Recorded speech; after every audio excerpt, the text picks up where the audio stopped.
আজকে chowmein recipe তোমাদের সাথে শেয়ার করব। খুব চটজলদি, খুব সুন্দর কিন্তু লাগে, এত সুন্দর। সত্যি বাজারে আমরা অনেক রকম অনেক টেস্টি চাউমিন খেয়েই থাকি, কিন্তু বাড়িতেও যে টেস্টি হয় সেটাও আজকে তোমাদের সাথে ভিডিওটা শেয়ার করব। তো তোমাদের কাছে অনুরোধ রইল, তোমরা প্লিজ পুরো ভিডিওটা দেখে পাশে থেকো।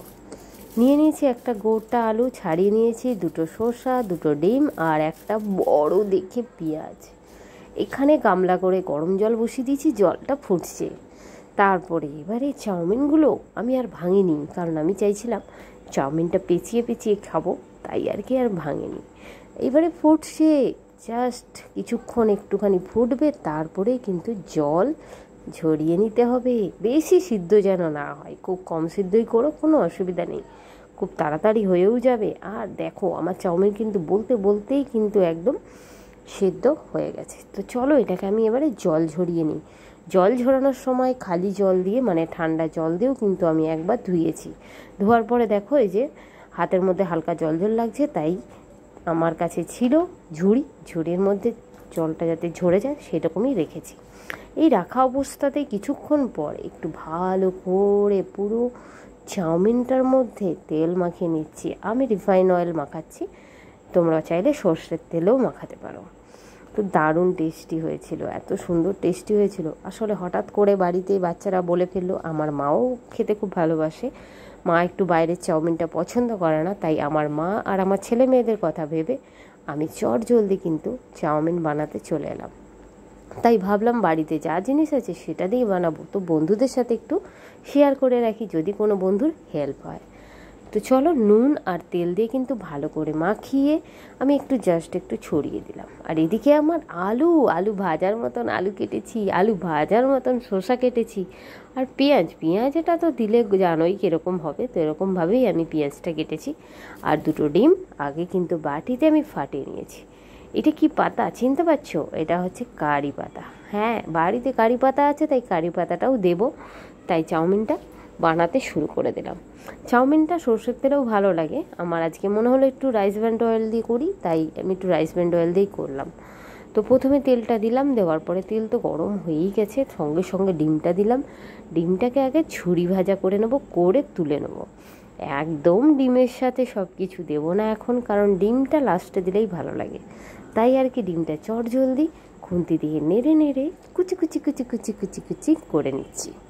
চটজলদি কিন্তু এটা হয়ে যায়, শুধু যা এই কাটাকুটি করতে সময় লাগে আর চাউমিনটা সিদ্ধ করতে সময় লাগে, আর এর বেশি কিন্তু একদমই সময় লাগে না। তো একদম চটজলদি আমার দেখো ঝুরি ভাজা হয়েও গেছে, ঝুরি। এই তেল শুধু একটু তুলছি, কারণ হচ্ছে তেল শুধু তোলার মধ্যেও একটা মানে কি বলবো টেস্ট লুকিয়ে থাকে। লাস্টে যখন দেবো ওই তেলটা আর ডিমটা মিশে যাবে, তখন কিন্তু টেস্টটা আরও বেড়ে যাবে। তো প্রথমে আবার একটুখানি তেল দিলাম, 1 চামচের মতন দিয়ে আগে কারি পাতা ছেড়ে দিলাম। কারি পাতাটা জাস্ট হালকা ভাজা হবে, তারপরেই আমি এর মধ্যে ছেড়ে দেবো আলু আর কারি পাতা। এখন নাড়ানাড়ি শুরু করে দেবো, কারণ তোমরা জানোই যে আলুটা সিদ্ধ হতে একটু সময় লাগবে, তাই আলুটাই আমি আগে দিচ্ছি। আর বাড়িতে সেরকম কিছু সবজি ছিল না, তাই আমি আলুটাই দিলাম, আর কিছু নেই। আলু পেঁয়াজ ডিম দিয়েই আজকে কিন্তু বানাবো। হ্যাঁ, শসাটা ছিল, শসাটা তো জানোই যে চাউমিনে শসা দিলে দারুণ টেস্টি লাগে।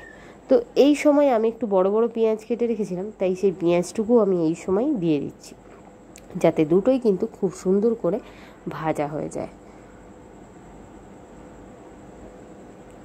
তো নাড়তে নাড়তে আমার সকল বন্ধুদের কাছে রিকোয়েস্ট রইলো, তোমরা প্লিজ লাইক কমেন্ট সাবস্ক্রাইব করে পাশে থেকো। আর কারা কারা এইরকম চাউমিন খেতে ভালোবাসো অবশ্যই কিন্তু কমেন্ট করে জানিয়ে যেও।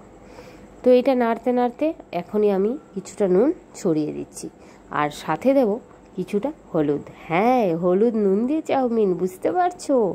এগ চাউমিন, আমরা যেটা বাজারে বলি এগ চাউমিন, আর এটা বাড়িতে বানাচ্ছি, তাও এটা এগ চাউমিন, কিন্তু নুন হলুদ দিয়ে চাউমিন। বেশি মশলা দেবো না, কোনো মশলা অ্যাডও করবো না, শুধু নুন হলুদ দিয়ে ভালো করে আলুটা আমি আগে প্রথমে ভেজে নিচ্ছি, কারণ আলুটা সিদ্ধ হয়ে গেলেই কিন্তু রান্না একদমই কমপ্লিটের মুখে। তো মোটামুটি আমার আলু হালকা সিদ্ধ হয়েই গেছে। তখনই আমি এখন চাউমিনটা দিয়ে দিচ্ছি। সত্যি চাউমিনের কোয়ালিটিটা খুবই ভালো। এক একটা চাউমিন হয় না, সিদ্ধ করতে গেলে একদম ভেদরে যায়। এই চাউমিনটা দেখলাম যে পুরো সিদ্ধ, মানে কি আব সিদ্ধ হয়েছে ঠিকই, কিন্তু খুব মানে কি বলবো, ঝরঝরে রয়েছে। তাই আর কি আমার খুব ভালোই লাগছিল এই চাউমিনটা রান্নাও করতে, আর সত্যি চাউমিনটাও টেস্টি আছে।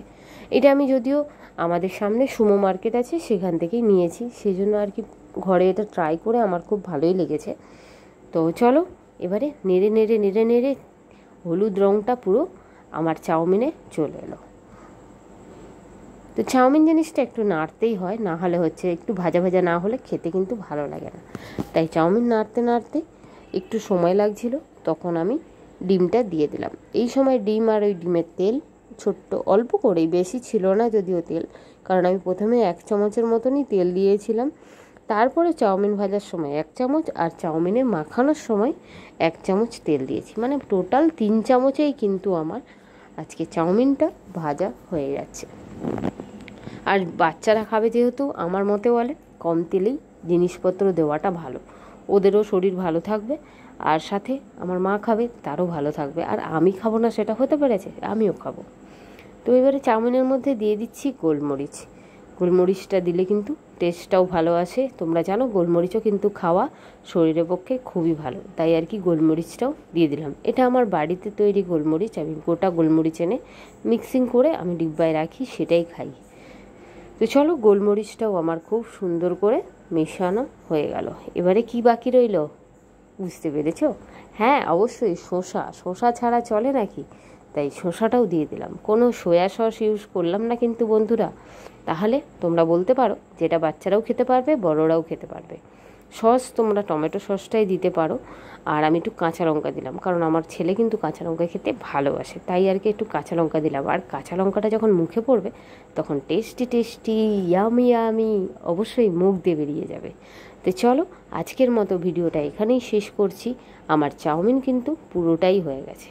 তো সবাই লাইক কমেন্ট সাবস্ক্রাইব করে পাশে থেকো। এবার প্লেটে নেওয়ার পালা। 1 প্লেট এগ চাউমিন নিয়ে আজ চলে এলাম। তো চলো বন্ধুরা, যদি ভিডিওটি ভালো লেগে থাকে আবারও বলছি, সবাই লাইক কমেন্ট সাবস্ক্রাইব করে পাশে থেকো। আর অবশ্যই তোমরা এটা বানিও বাড়িতে, আমি জানি তোমাদেরও ভালো লাগবে। টাটা, সবাই ভালো থেকো, সুস্থ থেকো। খুব তাড়াতাড়ি আবার একটি ভিডিওর সাথে তোমাদের সাথে দেখা হচ্ছে।